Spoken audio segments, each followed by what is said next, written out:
This video is going to be showing you how to get the new exotic gauntlets, the Nothing Manacles. First, I'm just going to say this run, then skip the timestamps that you have available to you. But I can quickly show you what my mods were and what the gauntlets look like, etc. So it's very important that you do a Lost Sector Master Solo today if you want to get the exotic as early as possible. Because the rotation right now for the Lost Sectors is Europa Master Perdition, which is 1350 power.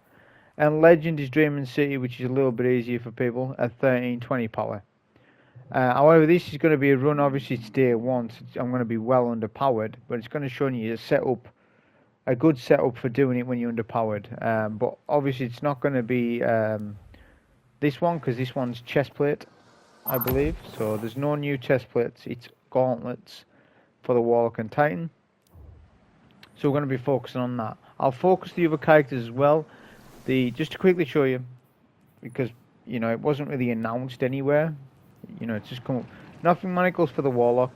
Hunter gets Radiant Dance Machines, which boots aren't up yet. They'll be up the next reset. And Titan also gets Gauntlets, so we need to have a look at doing a Titan run before the end of this reset, which I probably will try to do. But I haven't played at all on my Titan. So just to quickly showcase the perks of the Nothing Manacles. This is the stat roll I got, which was really good for my start and exotic on this. It was amazing. You get an additional scatter grenade charge. You get 2 grenades, and they have tracking on them. Like I say, I'm not here to discuss how good they are, whether they're viable, etc. They will be when you need scatters. But this is just showing you how to get them. And I didn't end up using it in the run. We opted to use Contraverse Hold instead. So we're on a Voidwalker. So you want to go for, if you want to do this and you're below 1330 power and you want to get these gauntlets day one, this is what you've got to sort of do on a Warlock. You've got to really play a good setup, and this is going to be the best setup I think for this. Attuned to Chaos top 3. Obviously I'm not going to be on Scatter. We'll be on Vortex Grenade for this. Heal and Rift. Pair that with, as I said, the Contraverse Hold exotic gauntlets. The grenade build. Weapons, we have a kinetic bone, a auto rifle with anti-barrier rounds in, and the Lament, the exotic sword, the Lament. Our build is pretty simple, but it's very important that you use a build like this when you're underpowered. We have Taken Charge, double sword ammo finders on our helmet. I don't know how well these are working nowadays. I know all the systems changed, but I'm still just going to run things as I used to previous season. As I haven't got all the new mods, the holster mods, all that stuff, I don't really know what's going on with it all. So I'm just using my standard setups, my sword ammo finders, on my boots, sword scavenger, enhanced sword scavenger. I've stacked those because they stack together, so I've got 2 of them, which is an artifact mod this season. Supercharged, we get 2 additional stacks of Charge of Light. Lucent Blade, which gives us a 35% damage buff to swords. So that's going to buff our Lament. It's critical we have that on. It makes a lot of sense. Arc damage resistance, Concussive Dampener, that's our resistance mods. Passive Guard is the artifact mod this season. Put it on. You'll get an enhanced increased damage resistance when you have your sword readied. And 100% discipline, 100% recovery, very important stats. Other than that, that was the setup. Other things to note, not really. Like I say, enhanced sword, scav, passive guard, pick those 2 up. Give yourself a good arc auto rifle and obviously a good bow with explosive payload. The mods are as follows: Champion's Barrier, Overload. The burn is arc damage dealt and received is increased by 50%. So the arc damage you deal is buffed by 50%, and the enemies also get that buff. So it's a double-edged sword.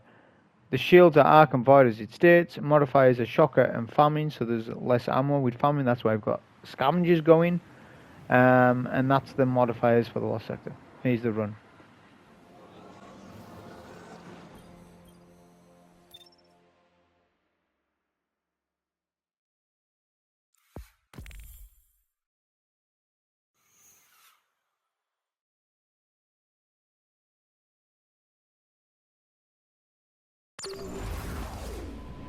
Okay, so on with the run. As you enter the Lost Sector, you'll encounter a bunch of arc-shielded harpies. There's a lot of AI manipulation I do here, a lot of positioning. What you want to do from the get-go is do as much damage to the Hydra as possible. That's really important, as the more damage you do in this room, the less work you have to do in the later rooms, because the Hydra keeps teleporting across. You can play this super safe. I'm playing this run a little quicker than I need to, but this was my third successive solo. It took me 3 tries to get the gauntlets. You know, 3 times of successfully doing the solo to actually get the gauntlets. So it's one of those RNG things. I ended up doing a bit of sword damage to the Hydra there. I wouldn't recommend it. The nade and your auto rifle would have done enough to send. I was just wanting to do as much damage to the Hydra as possible. As I said, I'd already done 2 or 3 runs before this, so I was sort of in practice of doing the Perdition. Not only that, it's an old lost sector now at this point, you know, it's a year old coming up, so I pretty know the ins and outs of it. But what the focus for you would be is the habits, the archery habits. It's so important to have a arc primary on. That's why we have the arc auto on. Now you could use an arc bow with a kinetic auto, that's fine, whatever you wish. I was just wanting to try out my number auto rifle, which turns out to be very good. It's got high caliber rounds, staggers all the adds. It's just a nice feeling auto rifle. Take Yuri's gift. Very good. Exceptional in high-end content. GMs, this will be one of the best go-to auto rifles. When you need an arc auto rifle, this will be one of the best in the game. Now what I'm doing is aggroing the Overlord champion. So there's an Overlord champion in this room. We aggro him to separate him from the adds and the snipers at the back of the room. Now it's key that we have Lucent Blade. So this is coming back to the build. We've got Shield Break Charge, Taken Charge to get Charge of Light, which gives us Lucent Blade. Now that means we've got 4 Lucent Blades. That's really powerful. That means we can take, for the next 4 champions, or for maybe 2 champions and a Riven, we have the 35% damage buff. And if you saw there when I stunned the Overlord, Lament was just enough damage at my power level to get him finishable. Without Lucent Blade, I'm not going to be able to kill these Minotaurs at this power. When you get closer to 1350, you don't need the Lucent Blade. You can use, you know, whatever you want at that point. But when you're underpowered, you really need to strategize your damage, because if you're not doing enough damage to the champions, they're going to regen and kill you. 2 melee hits, 1 melee hit nearly kills you at this power. So you really need to optimize that. Now I would have went Protective Light. Usually I would have. That would have been a good setup. But the Lucent Blade is just that handy. I'd rather not use Protective Light and use Lucent Blade, because Protective Light will devour some of your Charge of Lights. It'll devour them all, and you're easy to get one shot. As long as you know what you're doing, you're positioning, and you don't get caught off guard, you can take things from a distance. You can see here, I'm manipulating this Riven at the top of the stairs. There's 2 things that are helping me with this is the strafing left and right, and the Overload, because the bow is overloading the Riven, okay? Because Overload bow, or any Overload rounds, or any unstoppable rounds, they work on all adds. They have a similar effect. So Unstoppable Sidearm will push back adds. Overload bow will overload them, sort of mini stun them, and they'll also do less damage to you. Anti-barrier rounds will sort of stun lock adds, like red bars. So always remember, these mods, these artifact mods work on everything in the game. It's not just champions, although that's the main thing for, you know, to use them. Now you just want to clean up the room, clean up the 2 Rivens. They're the biggest threat. The first one will push you because it's too alive. The second one won't. But I'm going to use a Nova Bomb to speed the Rivens up because they're super tanky. Lament and Lucent Blade does everything for me with the champions. I don't really need my Nova Bomb for champions. The Rivens though, they're very dangerous. They hit hard. So use supers on those. If you want to go Chaos Reach, you'll get a 50% damage buff to Chaos Reach if you do that. I just feel as though the Contraverse helps out. You can do nades, you can go into cover. This is better when you're underpowered. Chaos Reach will be better when you're overpowered. Even though Chaos Reach Geomag Stabilizers got nerfed, I had to play with it today. I can honestly tell you, it's still decent.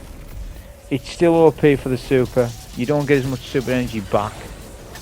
You don't get the topping off stuff, but it's still one of the top tier exotics in the game. There's going to be people using Chaos Rage. But when you're underpowered, I think Voidwalker is going to be a little bit easier to use just because of the nades and you can go into cover. And there's nothing better than being able to do damage when you're hiding. So now we'll handle the last barrier. I like to prime them, what I call prime the champion. So get them weak quick first, then go in with the Lament. Rather than charging a champion at full HP to then miss the stun or what have you. So prime them with a nade, let the nade do a bit of work, then go in with your full stacks. Obviously do as many sword swipes with the revved ability on Lament, and then the very last hit should be your heavy attack. That's how you optimize Lament to do maximum damage. And obviously you're getting your Lucent blades. So it makes champions a breeze. It really does. Now with this section, the end, you want to prioritize mainly the harpies and the goblins. Nade the boss when you can. The boss is going to be de-aggroed and aggroed depending on how many adds are alive in the room. If there's a bunch of adds, the boss is just going to sit at the back of the map and beam you. Okay, but when there's no adds alive and stuff like that, the boss is, you know, more likely to aggro and you stuff, and you can actually push up. Something I do here you don't really need to do, but since there's no adds alive, I want to put a good amount of damage. So I actually done some Lament, which Lament's tracking is better in air, always better when you're jumping than on the floor. So that's why I done that. It also meant I could quickly get out because there's going to be adds spawning. Again, it's just going to be the same. There's like 3 or 4 waves of harpies, arc harpies, and goblins. Not very dangerous. You can see I can head glitch them from these stairs. This master lost sector isn't difficult. I don't want you thinking, oh, I've done it in such amount of time, you know, day 1, less than so many hours. No, that really matters. It's not that hard, this lost sector. Even if I was maybe 4 or 5 power levels less, the outcome would be very similar, just the time would be longer. As long as you know exactly what to do, where to stand, what you can do when you're weak. Like right now I'm weak. You see there the Concussive Dampener really helped out against the barriers. That's why I wrote Concussive on. Without Concussive, I would have died. Because all the barriers do void area of effect damage. So the Concussive helps out. I didn't really need sniper resistance because there's only 2 snipers in the whole thing. So there's no point spec'ing for that. Then we're going to clear a barrier on the left. Again, I'm playing a bit more reckless than what you need, but if you really wanted to play a little bit safer, take out the harpies, then take the barriers at the end, of course. Make sure you do kill all the champions. I think, I'm not 100%, but you're probably going to get an increased chance at exotics and things if you take out all the champions. Okay, so definitely be doing that. Don't be skipping adds in these runs. Pretty simple run on it. This is the solo master lost sector for you to get your exotic gauntlets, nothing manacles, which I ended up getting a good roll on it. So pretty pleased with it. Hope you enjoy. Thank you.